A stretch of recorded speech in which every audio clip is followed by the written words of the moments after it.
Assalamualaikum warahmatullahi wabarakatuh. Perkenalkan, nama saya Anissa Istiqomah dari kelas B KM1 dengan nomor NIM 142151336. Konsentrasi manajemen rumah sakit. Video ini dibuat untuk memenuhi tugas agama akidah dari Ustadz Suyatno SPDI MPDI yang bertemakan tentang sirah nabawiyah. Nabi Muhammad SAW lahir di kota Mekah pada 12 Rabiul Awal tahun Gajah yang bertepatan dengan tahun 570 Masehi. Nabi Muhammad SAW lahir dari orang tua bernama Abdullah bin Abdul Muthalib dan ibunya yang bernama Aminah binti Wahab.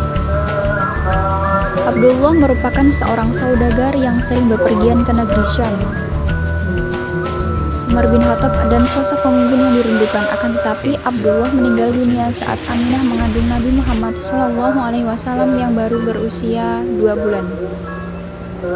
Setelah itu, Nabi Muhammad pun lahir tanpa didampingi oleh seorang ayah. Setelah lahir, Nabi Muhammad SAW diserahkan pada Halimah Sa'diyah untuk disusukan. Zaman dahulu, masyarakat Arab memiliki kebiasaan menyusukan anak-anak mereka kepada perempuan desa. Hal ini bertujuan agar anak-anaknya tumbuh di lingkungan pedesaan yang adalah yang masih bersih dan segar. Nabi Muhammad SAW pun ditinggal bersama ibu susunya di dusun Bani Sa'ad selama 4 tahun. Kisah Nabi Muhammad SAW selanjutnya di usia 6 tahun, yaitu sang ibu pun wafat.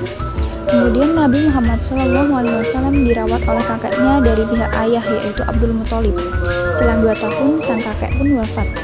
Sejak saat itu, Nabi Muhammad SAW dirawat oleh pamannya bernama Abu Thalib yang merupakan salah satu petinggi dari keluarga Bani Hashim. Nabi Muhammad SAW pun sering ikut berdagang ke Syam bersama pamannya, yaitu Abu Thalib. Nabi Muhammad SAW menikah dengan Siti Khadijah. Siti Khadijah adalah wanita terpandang cantik dan berasal dari golongan orang berada di Arab. Nabi Muhammad SAW menikah saat berusia 25 tahun, sedangkan Khadijah saat itu berusia 40 tahun. Nabi Muhammad SAW mendapatkan wahyu saat usia 40 tahun. Setelah mendapatkan wahyu dari Allah Subhanahu wa Ta'ala, Nabi Muhammad SAW pun mulai melakukan dakwah. Pada awalnya, dakwah yang disampaikan dengan cara bersembunyi-sembunyi. Yang terakhir yaitu Nabi Muhammad SAW wafat saat berusia 63 tahun.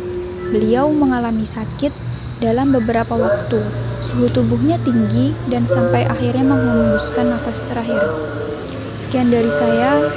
Wassalamualaikum warahmatullahi wabarakatuh.